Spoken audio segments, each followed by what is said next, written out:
Hi Ryan, I'm an analyst at your team. You might have saw me around.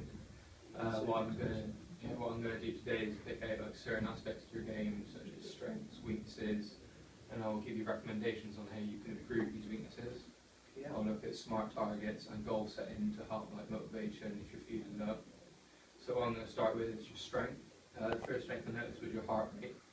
What I mean by this is like when you're running to like intercept the ball or just jogging around, sprinting, tackling or whatever, I found your heart rate dramatically increases what we expect. But then what I found interesting is when you finish this, your heart rate just jogging around normally was 80 beats per minute. Then as soon as you took this sprint to try and intercept the ball or do a tackle, it shot up to 140, nearly double. But then as you were in the rest period, I found that it almost like drop back down, which is good because you can recover quicker and get back into position. According to the sports scientists and physiology of football, the work to rest ratio value is 1 to 2. So for every 10 seconds a player would exert themselves, they will get 20 seconds rest, which is what I found for you.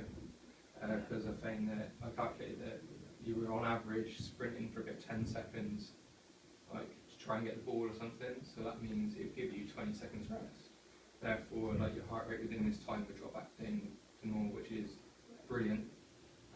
This will have the upper hand on other opponents because they might not have this ability like you. Another strength is your motivation. The second strength, basically our witness, is become the best athlete you can possibly be. You must be motivated. So therefore, to maximise your ability, I saw this within you. I know this because motivation simply finds the ability to start and persist at that task. So it seemed to be, which is what you seem to be doing in my eyes. It looked like you were wanting to always develop your ability as you play it, which is good. And for example, when you're out on the pitch, you're always given 100%. Always, even if things didn't go your way, so unsuccessful pass or a missed tackle which gave away a foul, you'd always give 100% no matter what, which is good.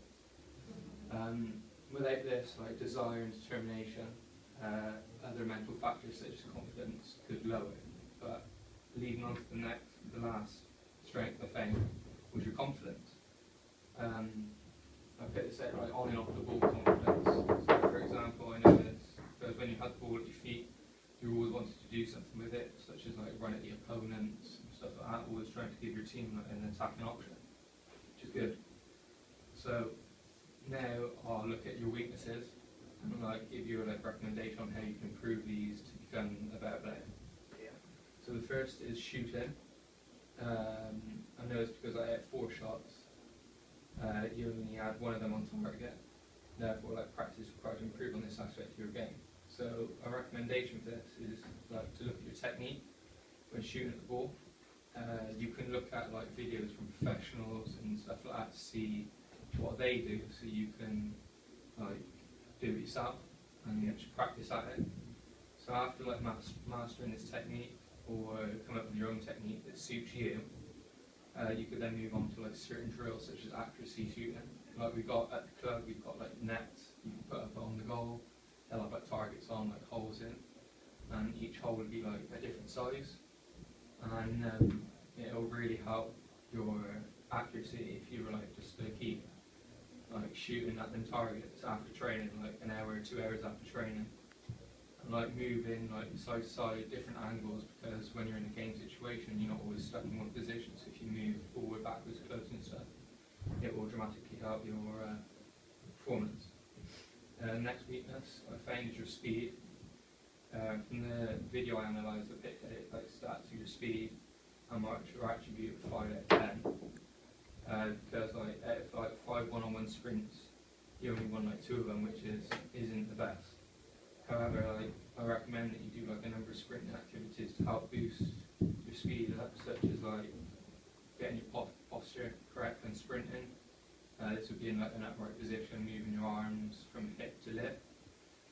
Another way is increasing your stride length, because it will make you run faster as you're covering more distance with less steps. So if you just keep doing that after training as well, keep at it, it will soon improve your speed. The next weakness I found is your strength. I might another 5 out of 10 because due to the fact you kept getting nudged off the ball every time you weren't able to like shield it.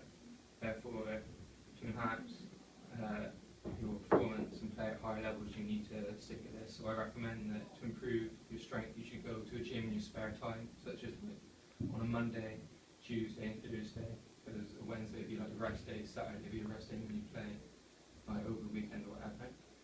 You should look to do around 3 to 6 reps, which is known to be like to improve strength, and to do this for 4 sets. But I want you to do it on your legs and on your upper body, because your leg is used for football, and upper body to stop getting nudged off the ball.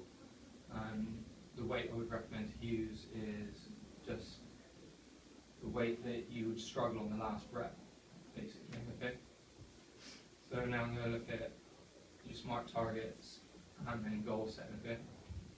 So a specific target that I want you to improve would be your shooting, because you were like always the attacking option on the wing, and then you'd always be up front. So I know, like from the video analysis, I noticed that your shots, obviously I told you earlier that only one of them was on target. So I want you to improve this, and hopefully your team will rely on you to score goals if you keep at it. Okay. This is measurable. I will measure your progress by getting you to undergo like a series of shooting tests, and I'll record these every month to see how you're improving. These are achievable because I will give you a time frame in which you can achieve this by. Realistic. Basically, a harder goal is frequently easier to reach than a lower one, because low goal exerts a low motivational feeling, so you won't get that sense of achievement. Therefore, the goal I've set you isn't too easy or too hard in my eyes, and I think you would agree with me. So you wouldn't lose motivation if you think it's too hard. Timely, usually a goal is going within a time frame like I just told you. Therefore, the goal I set you is to be reached by the end of the season. This will give you time to practice on your left foot, right foot to have the upper advantage over teammates. You can take that with you just to look at and to remind yourself. So next, I'm going to go on to goal setting. Basically, it's an easy way just to stay motivated if you're losing this motivation. So a short-term goal I want you to do is to score a goal within the next match. It's quite easy. This is because, like from the previous video, you weren't able to finish your chances. So I just want you to stick at it, try and score, and this will make you hopefully like try harder within the game because you're determined to score. Okay. Immediate goals. I want you to improve your shooting ability and be within the top 5 goals